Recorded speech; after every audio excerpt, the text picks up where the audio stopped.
Welcome to TVK சமையல். இன்றைக்கி நாம் பார்க்க போகிறது பாறை மீன் வறுவல். என்னென்ன பொருட்கள் தேவையான பொருட்கள்னு பார்த்துடலாம்.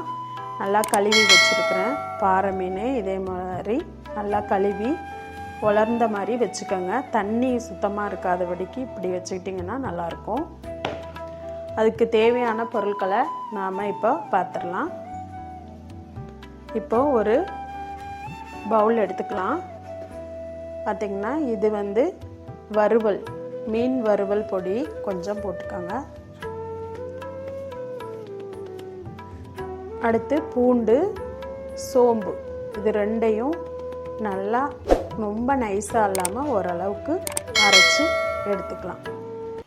அரைச்சி வச்சுட்டு ஒரு 10-20 பல் பூண்டு போட்டுக்கோங்க. சோம்பு கொஞ்சம் போட்டு அரைச்சிக்கோங்க, குறைன்னு அரைச்சிக்கோங்க.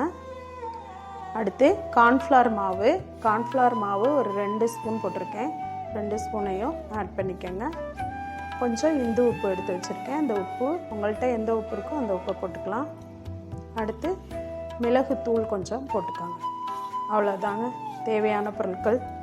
இப்போது இது எல்லாத்தையும் நம்ம என்ன பண்ண போகிறோன்னா நல்லா கலந்து வச்சுக்கலாம். கொஞ்சமாக தண்ணி விட்டுக்கலாம். தண்ணி விட்டுட்டு நல்லா பிசைஞ்சிடலாங்க. பிசைஞ்சிட்டு கொஞ்சம் என்ன பண்ணிடலாம், நம்ம எண்ணெய் கொஞ்சமாக சேர்த்துக்கோங்க. இதுக்கு முக்கியமானது எண்ணெய் தாங்க. ரொம்ப இந்த எண்ணெய் தண்ணியை கொஞ்சமாக விட்டுக்கிட்டு கொஞ்சம் எண்ணெயை விட்டு நல்லா பிசைஞ்சுக்கோங்க. பிசைஞ்சிட்டு இதில் உப்பு இருக்கா என்னான்னு நீங்கள் பார்த்துக்கோங்க. உப்பு அளவு கரெக்டாக இருக்கான்னு பார்த்துக்கோங்க. பார்த்துட்டு இப்போ நாம் வச்சுருக்க கழுவி ஃப்ரெஷ்ஷாக வச்சுருக்க இந்த மீன் துண்டுகளை நாம் இதில் போட்டு பரட்டி வச்சிடலாம். ஒரு 10 நிமிஷத்துக்கு அப்படியே விட்டுருங்க. 10 நிமிஷத்துக்கு அப்படியே விட்டுட்டு ஒரு பிளேட்டில் எடுத்து இதை வச்சு உலர விட்டுட்டு அதுக்கப்புறமா நாம் இதை பொரித்து எடுத்துக்கலாங்க. இப்படி நல்லா பரட்டி வச்சுருங்க. இந்த மீனில் படிகிற மாதிரி பாருங்கள், ஒட்டியே வராதுங்க. நல்லா இருக்கும். மீன் பொரிக்கிறப்ப மசாலா மீன் எல்லாம் சேர்த்து இதை நல்லா பிசைஞ்சு விட்டுட்டிங்கன்னா இப்போது இங்கே பாருங்கள், மசாலா எல்லாத்தையும் நல்லா மீனில் படிகிற மாதிரி போட்டு கொண்டு வந்துட்டேன். நல்லா மீனில் ஊறுற அளவுக்கு பொருட்கள் எல்லாத்தையும் போட்டு நல்லா பிசைஞ்சு மீனில் நல்லா மசாலா ஒட்டுற அளவுக்கு இங்கே பாருங்கள், இதே மாதிரி நல்லா கொண்டு வந்து காய வச்சுருங்க ஒரு பிளேட்டில். ஒரு 10 நிமிஷம் கழித்து இந்த மீனை எடுத்து எண்ணெயில் போட்டு நம்ம பொரிச்சிடலாம். மசாலாவில் பிரட்டி வச்ச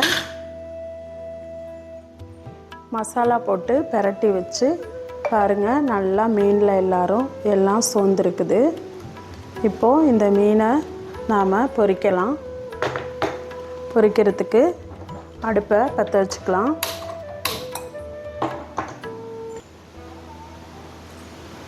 கடாயை வச்சிடலாம். கடாயில் எண்ணெய் ஊற்றுறப்ப தண்ணி இருந்துச்சுன்னா மேலே தெறிக்கும். அதனால் இந்த கடாய் காஞ்ச பிறகு நம்ம எண்ணெயை ஊற்றலாம்.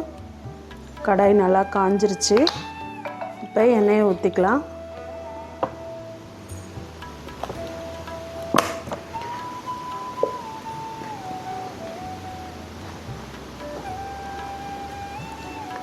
பாருங்கள், அதிகமாக எண்ணெய் ஃபுல்லாக ஊற்றணுன்னு இல்லை. நம்ம 2 மீனாக கூட பொரித்து எடுத்து வச்சுக்கலாம். இப்போ எண்ணெய் காயட்டும். பாருங்கள், எண்ணெய் நல்லா பொரிஞ்சிருச்சு.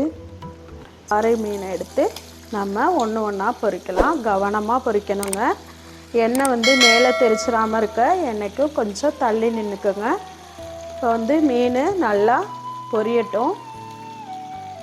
பொரியிற வரைக்கும் கொஞ்சம் நேரம் நம்ம கேர்ஃபுல்லாக என்ன பண்ணணும்னா, இந்த கம்பி இருக்குது பார்த்தீங்களா, இந்த மாதிரி கம்பியை வச்சுக்கிட்டு நீங்கள் இப்படி திருப்பி விட்டிங்கன்னா மீன் உடையாமல் உங்களுக்கு நல்லா பொரிஞ்சு வரும். பாருங்கள், மசாலாவும் ஒரு துளி கூட எண்ணெயிலலாம் ஒட்டாமல் பிரியாமல் நல்லா மீனில் சோர்ந்துருக்கு. நான் சொன்ன மாதிரி அந்த மசாலா ஐட்டங்கள்லாம் நீங்கள் நல்லா மீனை பொரிக்கிறதுக்கு முன்னாடி பிரட்டி வச்சிட்டிங்கன்னா இந்த மாதிரி நம்மளுக்கு பொரிச்சு எடுக்கிறதுக்கு ஈஸியாக இருக்கும். இப்போது மீன் பொரிஞ்சிட்டு இருக்குதுங்க. நல்லா மீனை பெரட்டி விட்டுறலாம். இந்த வீடியோ பார்க்குறவங்க எல்லாரும் வீடியோ பார்த்துட்டு இந்த வீடியோ எப்படி இருக்குது இதை வந்து நீங்கள் சமைச்சு பார்த்துட்டு எப்படி இருக்குதுன்னு கமெண்ட்ஸில் சொல்லுங்கள். பிடிச்சிருந்துச்சுன்னா லைக் பண்ணுங்கள், ஷேர் பண்ணுங்கள். பாருங்கள், மீனை பொரித்து எடுத்துகிட்டு வந்துட்டேங்க. நல்லா வந்திருக்குங்க மீன். இங்கே பாருங்கள், கருகப்பிள்ளையை கொஞ்சம் போட்டு பொரித்து எடுத்துக்கோங்க. இது கருகப்பிள்ளை ரொம்ப நல்லதுங்க. லெமன் ஒன்று கட் பண்ணி வச்சுருக்கிறேன். இந்த லெமனை மீனில் புழிஞ்சு விட்டுட்டு இந்த மீன் எப்படி இருக்குன்னு பாருங்கள்.